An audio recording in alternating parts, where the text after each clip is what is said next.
ध्यान दो। समझना, हमें जो टॉपिक पढ़ना है वो कहता है मानव नेत्र। क्या चीज? मानव नेत्र हुआ। ध्यान दीजिएगा, मानव नेत्र एक टॉपिक है नया। हमारा चैप्टर नंबर क्या हो जाएगा? 3 ना। चैप्टर नंबर में क्या हो जाएगा? तीसरा। मानव नेत्र एवं रंग बिरंगा संसार। मानव नेत्र का मतलब देखेगा, किसको देखेगा? रंग बिरंगे संसार को देखने के लिए प्रकृति ने, भगवान ने किसे बनाया है? आंखों को बनाया है, मानव नेत्र को बनाया है। ऐसा से लग रहा है कि जैसे ये जो मानव नेत्र है एक प्रकार की गोलीय आकृति है, नहीं लग रहा है? मानव जो नेत्र है एक प्रकार की कैसी आकृति है? गोलीय आकृति है। लगभग हिस्सा गोलाकार है ना। अगर इधर से हटा दें इसको और ये वाला जो हिस्सा है इसको अगर हटा दें तो लगभग जैसे पूर्ण रूप से कैसा लगेगा? गोलाकार लगेगा। इस जो मानव नेत्र होता है यह पूर्ण रूप से तो गोलाकार नहीं होता है, लेकिन हम लोग बोलेंगे कि मानव नेत्र कैसे हुआ? गोलीय आकृति है, जिसे प्रकृति ने इस रंग बिरंगे संसार को देखने के लिए बनाया है। और ये एक प्रकार का बहुत महत्वपूर्ण और ज्ञानेंद्रिया के अंतर्गत में जाना था। क्योंकि ज्ञानेंद्रिया की संख्या कितनी होती है? 5 होती है। नाक, आंख, जीभ, त्वचा और क्या जी? कान। कोई भी बोले रहे। नाक, आंख, नाक हो गया ना, आंख हो गया ना, जीभ हो गया, कान हो गया, वो कौन हो जाएगा?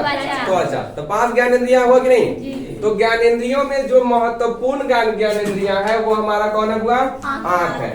यह नाजुक कह सकते हैं कि एकदम कह सकते हैं कठोर है? नाजुक है ना। और इस नाजुक ज्ञानेंद्रियों को प्रकृति ने बचाने के लिए देखो 2 रचना बनाया है। एक ये वाला हड्डी और दूसरा क्या चीज? ये हड्डी। ये वाला हड्डी के कहाँ रखा गया है? बीच में रखा गया है। और आंखों को बचाने के लिए देखो यहाँ पर एक चमड़ा लगाया ना, और यहाँ पर बाल लगाया है। कितनी सारी रचना बनाया है प्रकृति ने, भगवान ने। किसे बनाया? बचाने के लिए, आंखों को बचाने के लिए। छोड़गा इधर देखेगा बुआ, यहाँ पे आंखों को बचाने के लिए। मान लो कि हम कहीं जा रहे हैं, लाइट गया, ऑफ हो गया। रात वाली कहानी, जल रहा है। अचानक जब देवलिया में पहुंचने वाले हैं ना तो वो लाइटें क्या हो गया? चला गया। जाना चाहिए कहीं और हम लोग टकरा जाते हैं किसमें रे? दीवार में। अगर मान लो वहां पर आंख जो होता ना बाहर रहता, तो जहां टकराते हैं तो यहाँ लगता है ना, या यहाँ लगता है? कहीं इधर उधर लगेगा ना। क्या आंख में लगता है? लेकिन मान लो कि आंख यहाँ रहता है तो पहले कौन टकराता? पता चला फूट गया, जा हो गया, वो जी पड़ी गोल हो गया। आंख है तभी हम नए संसार का एंजॉय कर रहे हैं। अगर आंख नहीं है तो कितना महसूस करके कितना एंजॉय करेगा? आंख है तभी ना देख लेते हैं कि ओ ऐसा है, हो ऐसा है, देखते हैं तभी ना। अगर आंख नहीं तो देख पाएंगे? नहीं। आंख नहीं है तो जा। अब देखो ध्यान से ना, हम लोग आंख होते हुए भी अंधे हो जाते हैं। ये साबित किए थे हम लोग फर्स्ट चैप्टर में कि आंख है लेकिन फिर भी हम लोग क्या है? रीजन क्या है? जैसे आंख है, अंधेरिया रात है। आंख है, अंधेरिया क्या है? रात है। और उस समय मान लो कि लाइन दिया हुआ है, तो उसमें लाइन अगर दिया हुआ है तो हम लोग आराम से पढ़ते हैं। लेकिन अगर लाइट अचानक क्या हो गई? चली गई, तो आंख है कि नहीं? उस समय नहीं है। आंख है लेकिन फिर भी हम देखते हैं इधर उधर की कहीं मोबाइल में रखा तो नहीं है ना, ऐसे करके देखते हैं कि नहीं देखते हैं? इसका मतलब क्या है कि हमारे पास आंख है लेकिन लाइट के बिना हम नहीं देख पा रहे हैं। तो आंख के साथ साथ किसका होना जरूरी है? लाइट का होना जरूरी है। तो लाइट वाले चैप्टर में पढ़े थे ना, फर्स्ट चैप्टर हुआ। फिर हमारा आंख से मतलब है, तो आंख जो होता है हर किसी भी जीव के लिए एक महत्वपूर्ण ज्ञानेंद्रिया होता है। उसके बिना इस रंग बिरंगे संसार को देख नहीं सकता हुआ। और प्रकृति ने इसे कभी मतलब एकदम गजब तरीके से बनाया है, समझ रहा है? नाजुक हिस्सा इसे क्या, हमारे शरीर में जितने भी नाजुक हिस्सा है सभी को एकदम न सोच समझ के एकदम फुर्सतों से बनाया है। पैसे भगवान भी ना गजब तरीके से इंजीनियर रहा होगा। दिल को फिट कर दिया कहाँ? अंदर, जिसके ऊपर ने क्या लगा दिया? कह सकते हैं पसली लग दिया। पसली का मतलब समझता है ना? छाती जिसको कहते हैं, हड्डी वाला। उसके अंदर कहाँ रखा? दिल को बाहर नहीं रख सकता था, कोई चुरा के लेके भाग जाता है दिल ऐसा। तो जितने भी नाजुक हिस्सा है ना उसको कहाँ रखा है? शरीर के अंदर रखा। तो नाजुक आंख भी है ना, इसलिए आंख को कहाँ रखा हुआ? अंदर रखा है। बाहर रखा है? अंदर ही रखा है। वो तो देखने के लिए ना बाहर है। अच्छा, देखने में इतने सुबह लगता है क्या इतनी वो आंख होगा? इतना बड़ा आंख होगा, इतना बड़ा। किसी किसी का तो इतना बड़ा हो जाता है, फिर किसी किसी का देखना एकदम बड़ा सा आंख नजर आता है, नजर नहीं आता है। तो इसका मतलब कोई इतना बड़ा रहेगा? अरे कहने का मतलब उसका आंख ज्यादा दिखाई दे रहा है। तो वो अभी हम लोग पढ़े थे जननिक और कायिक पढ़े थे ना, तो वो हमारा जननिक कर सकते हैं। चलो वो आगे आते हैं। आंख में 3 परत मुख्य रूप से होता है। क्या परत? 3 परत। मुख्य रूप से कितने परत? 3 परत होता है। आज रिकॉर्डिंग करें ना। मुख्य रूप से कितने परत? 3 परत होता है। सबसे जो बाहरी परत होती है उसको श्वेत पटल कहते हैं या दृढ़ पटल कहते हैं। सबसे रिकॉर्डिंग हो रहा है ना बुआ जी?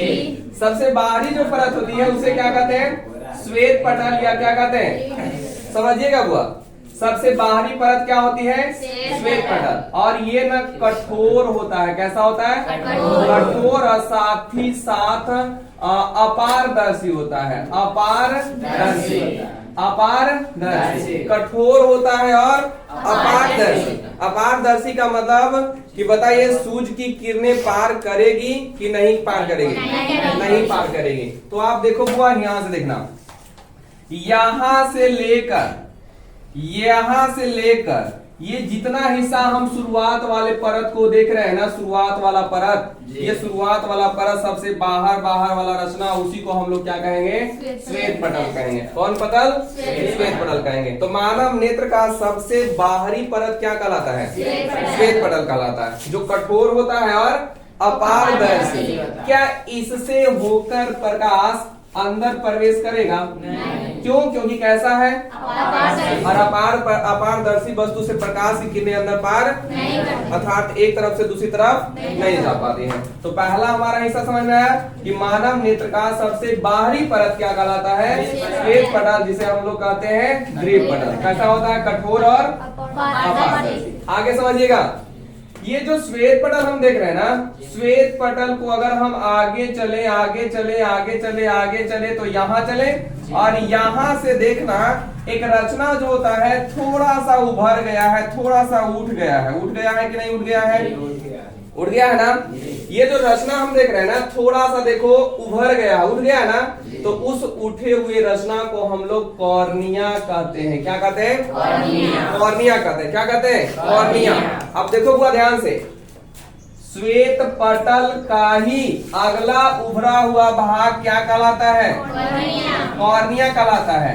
श्वेत पटल कैसा है? कठोर और जबकि कॉर्निया पारदर्शी होता है। कैसा होता है? पारदर्शी का मतलब प्रकाश की किरणें आएगी कि नहीं आएगी? इसका मतलब है कि मानव नेत्र के किस भाग से प्रकाश की किरणें अंदर प्रवेश करती है? कॉर्निया से। देखो प्रवेश कर गया कॉर्निया से। इतना समझ में आ गया?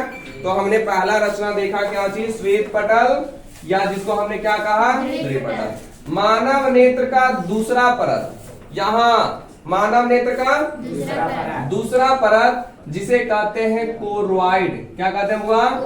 कोरवाइड कहते हैं। याद रखना चाहिए, कोरवाइड का दूसरा नाम होता है रक्तक पटल। कौन पटल? रक्तक पटल। किसका नाम? कोरवाइड का दूसरा नाम रक्तक पटल होता है। कौन परत? समझिए बुआ, न तो मार खाइएगा। हमने क्या कहा? बाद में बना लीजिएगा, पहले समझ तो लीजिए। तो कोरवाइड का दूसरा नाम क्या होता है? रक्तक पटल। मानव नेत्र का पहला भाग की दूसरा भाग? दूसरा भाग ना, ये बुआ रक्तक पटल होता है। कौन पटल? या इसे हम लोग क्या कहते हैं? कोरवाइड। कोरवाइड जैसे जैसे हम आगे जाते हैं ना, तो कोरवाइड 2 हिस्सा में बढ़ जाता है। कितने हिस्सा में? 2 हिस्सा में। और बताइए श्वेत पटल क्या हिस्सा में? एक हिस्सा में बढ़ा था जी। वो अगला उभरा हुआ भाग जिसे हमने क्या कहा? कॉर्निया। जबकि कोरवाइड कई भागों में? 2 भागों में बढ़ जाता है। उनमें से एक भाग जो होता है ना, वो देखो अंगुली के जैसा इस प्रकार से रचना हुआ। कैसे? ऐसे करके रचना हो गया। ऐसे नहीं, ऐसे ना, ऐसे करके क्या हो गया? देखो ना ऐसे हो गया है। देख ना बुआ, ये वाला अंगुली देखो मूड़ा जैसा लग रहा है और ये वाला देखो ऐसा हो गया कि नहीं हो गया।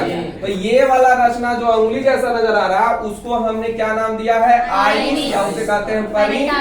और जो अंगुली जैसा मुड़ा हुआ नजर आ रहा है ये वाला जिससे ये रचना लगा हुआ है उसको हमने क्या कहा, सिलियरी। तो बताइए कोर वाइड आगे चलकर कै भागों में, एक भाग को कहते हैं और एक भाग को कहते हैं सिलियरी मांसपेशियां। आगे समझिएगा, आइरिस अंगुली जैसी रचना है ना बुआ, और ये जो सिलियरी मांसपेशियां है वो क्या करता है ना कि नेत्र के अंदर में एक लेंस होता है जिसे कहते हैं नेत्र लेंस। कौन लेंस, या इसे कहा जाता है क्रिस्टलीय लेंस कहते हैं। कौन लेंस, क्रिस्टलीय। और ये होता है कैसा, तो ये बाबू याद रखिएगा, ये उत्तल लेंस होता है। कौन लेंस, उत्तल लेंस। अच्छा देख से नहीं पता चलता है कौन लेंस है, उत्तल लेंस। तो मानव नेत्र में कौन लेंस, ऑब्जेक्टिव में पूछा गया है वो कि मानव नेत्र में कौन लेंस, उत्तल लेंस होता है, याद रहेगा। और उत्तल लेंस को पकड़े हुए कौन रखता है, तो देखो बुआ ये वाला रचना, यही रचना ना, यहाँ देखो यही रचना क्या हुआ है, उत्तल लेंस को पकड़े हुए है। ये रचना उत्तल लेंस को पकड़े हुए है और इस रचना को हम लोग कहते हैं सिलियरी मांसपेशियां। ऑब्जेक्टिव में याद रखिएगा, सिलियरी मांसपेशियां का काम क्या है, तो नेत्र लेंस को पकड़े हुए रखना या लटकाए हुए रखना, यही ना। अब आइरिस का समझ में, आइरिस, ये आइरिस किसका भाग है, तो आइरिस और कोरवाइड का भाग है। किसका भाग, कोरवाइड का भाग है। आइरिस जो होता है ना, आप किसी किसी के व्यक्ति के आंखों का रंग देखें कैसा होता है, भूरा हो जाता है, होता है। तो आइरिस के कारण ही आंखों का रंग कैसा होता है, भूरा। या क्वेश्चन में अगर पूछ दिया जाए कि किसी भी व्यक्ति के आंखों का रंग का मतलब किसे समझना है, तो किसे बोलेंगे, आइरिस से। किसे बोलेंगे, आइरिस से। किसी का रंग मान लो भूरा हो गया आंख का, तो वो किससे याद रखना है, आइरिस से। वही आइरिस अलग रंग